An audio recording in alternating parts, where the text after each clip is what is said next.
بسم اللہ الرحمن الرحیم۔ محترم ناظرین السلام علیکم۔ میں آج اس ویڈیو میں حضرت خواجہ خضر رحمۃ اللہ علیہ کا ایک واقعہ بیان کروں گی۔ ناظرین، ویڈیو میں آگے بڑھنے سے پہلے اگر آپ نے ابھی تک اس چینل کو سبسکرائب نہیں کیا یا آپ اس چینل پر نئے ہیں تو ہمارے چینل اسلامک ٹاکس کو سبسکرائب کریں تاکہ آنے والی تمام ویڈیوز آپ تک پہنچ سکیں۔ ناظرین، حضرت خواجہ خضر رحمۃ اللہ علیہ ایک جلیل القدر بزرگ گزرے ہیں۔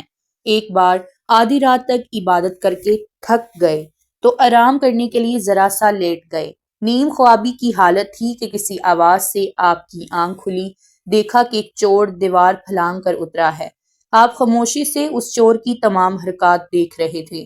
چور سمجھا کہ آپ سو رہے ہیں، دبے پاؤں آرام سے اپنے کام میں مگن ہر چیز کی تلاشی لی۔ کمرے کے اندر گیا، بہت ڈھونڈا، کچھ نہ ملا۔ مایوس ہو کر واپس جانے کا ارادہ کیا اور چلنے لگا تو آپ رحمت اللہ علیہ نے اسے آواز دی۔ آپ رحمت اللہ علیہ نے فرمایا، اللہ کے بندے، تمہیں بہت افسوس ہوا ہوگا جو ایسے گھر میں آئے جہاں سے نامراد ہو کر واپس جا رہے ہو، مگر میں نہیں چاہتا کہ یہاں سے تم خالی ہاتھ واپس جاؤ۔ لوٹ کر آؤ، کنویں سے پانی نکالو، وضو کر کے نماز ادا کرو۔ اگر اس دوران اللہ کا کوئی بندہ کوئی چیز میرے لیے لے کر آیا تو وہ سب تمہارا ہو جائے گا۔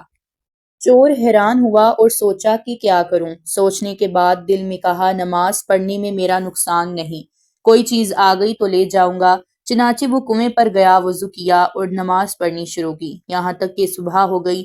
صبح سویرے کسی نے دروازے پر دستک دی تو پتہ چلا حضرت کا کوئی عقیدت مند ہے۔ چور نے دروازہ کھولا تو اس بندے نے آپ خواجہ خضر رحمت اللہ علیہ کی خدمت میں 100 دینار پیش کیے۔ آپ نے چور سے فرمایا، یہ رقم اٹھا لو، تمہارا خالی ہاتھ واپس جانا مجھے ناگوار گزرا تھا۔ چور نے جھٹ سے کہا، آپ رحمت اللہ علیہ کے فرمانے سے میں ایک رات نماز ادا کی، ایک رات کی عبادت کا صلہ 100 دینار کی صورت میں آپ رحمت اللہ علیہ سے مل رہا ہے تو اللہ کتنا دے گا۔ جو عمر ضائع ہوئی اس کا افسوس ہے، آئندہ کے لیے توبہ کرتا ہوں کہ چوری نہیں کروں گا۔ سچ ہے، توبہ اور ندامت ہے۔ بعض لوگ ایسے مقام پر پہنچ جاتے ہیں کہ بڑے بڑے مقدس بھی وہاں نہیں پہنچ پاتے۔ امید کرتی ہوں ناظرین کہ آپ سب کو یہ ویڈیو ضرور پسند آئی ہوگی۔ ویڈیو پسند آئی ہو تو ویڈیو کو لائک کریں، شیئر کریں اور چینل کو سبسکرائب کریں۔ اللہ حافظ۔